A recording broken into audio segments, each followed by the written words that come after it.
Hi, this is Mike Ryan. I got a question quite a bit about incubators, especially living here in Silicon Valley. And there is a proliferation of incubators that you see depending on where you are, at least in Northern California. There's some, obviously, in some of the major metropolitan markets, Boston, LA, Atlanta, even some folks in some obscure places as well. So, but really the term, the incubator, has been around for quite a while, at least on the business part of it. We've been involved with a few of them over the years, and I think to a greater or lesser extent they've been successful. It really depends on what are you trying to get out of incubator as a founder or an entrepreneur.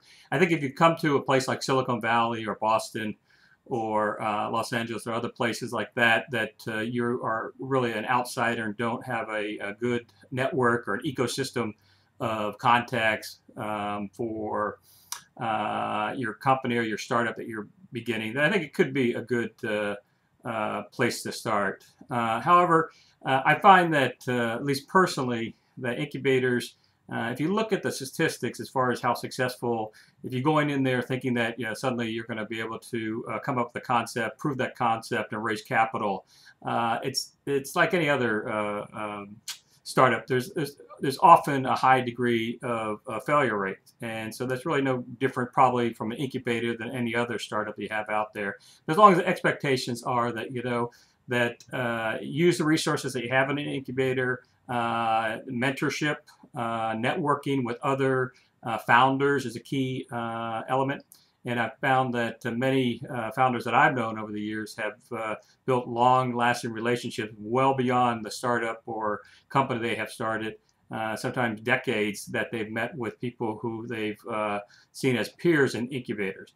And so I think as long as you have great expectations and proper, reasonable expectations as far as what you expect to get out of an incubator, then I think that they'll be successful. Again, you want to use them. Usually capital may be involved. It's more likely that they'll contact you service providers, potentially some venture capitalists that may be mentors, and other advisors that may be mentors. And so, use it the best you can, but also be cautious that, don't have over high expectation that just because you got accepted into an incubator, you're suddenly going to raise, a lot of capital and your company will take off, because that's usually not the case.